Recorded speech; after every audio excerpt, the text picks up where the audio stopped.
avant de sortir, dis la vérité aux gens. Jamais c'est moi qui a décidé de sortir. On a fait une première vidéo. Oui. Les gens nous ont insultés. La baronne de Sus, les Balsero, ils sont nombreux, ces artistes qui sont venus nous insulter comme si on était je sais pas moi, des démons, des démons, des criminels, vraiment des branchements. Et Charisma, comme si ça n'a pas suffi, il a eu le culot. Parce que dire c'était, il pouvait se taire. Mais le fait qu'ils soient encore montés sur les antennes et dire que nous sommes des bandits, on l'a vraiment agressé. On lui a pris 50 000. Il y a son marabout qui est couché à l'hôpital, qui a tellement mal écrit des douleurs tous les jours.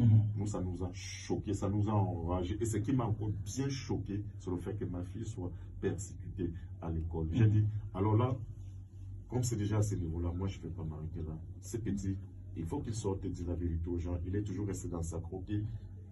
Il a décidé de ne pas sortir. Est-ce que vous avez quelques éléments de preuve de votre échange avec Charisma? On en a plusieurs d'ailleurs. Quoi par exemple? Des messages? Des messages qu'on passait le temps à échanger en lui disant oui, soit écrit, soit des voices. On en a tout ça. On en a tous ces voices. Et je vais me rappeler une chose qui m'a toujours échappé, Malik, c'est que quand le petit, on est assis pour construire le truc en fait. Il y a ces gars qui ont voulu faire des petites vidéos, même nos gars en fait. On leur a dit, non, ne faites pas ça parce que ça peut arriver. Voilà. Il faut avoir fait des vidéos et puis ça tue le buzz. Ça tue le buzz.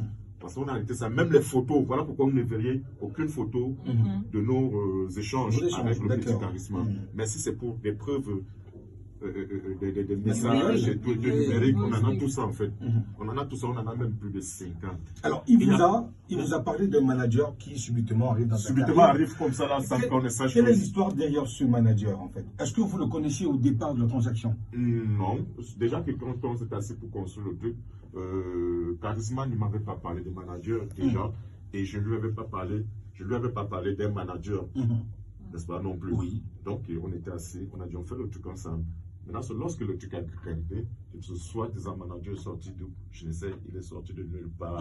Et il sort, ce qui est bizarre avec ce gars, c'est que il sort et il a le culot de détailler les choses comme s'il avait été présent en fait.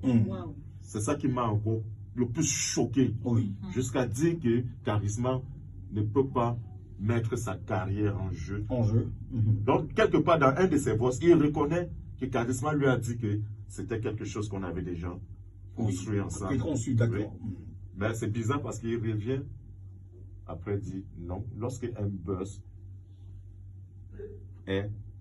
restera un buzz aux yeux des gens, on ne dénonce pas un buzz. Quitte à ce que ce sont les gens qui vont se rendre compte que c'est un buzz, c'est bien vrai. Mais c'est quoi ce buzz-là qui affecte déjà la vie privée des gens?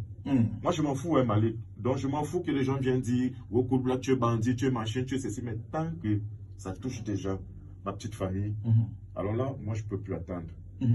Alors, nous avons eu la chance d'échanger avec le monsieur qui était le caméraman.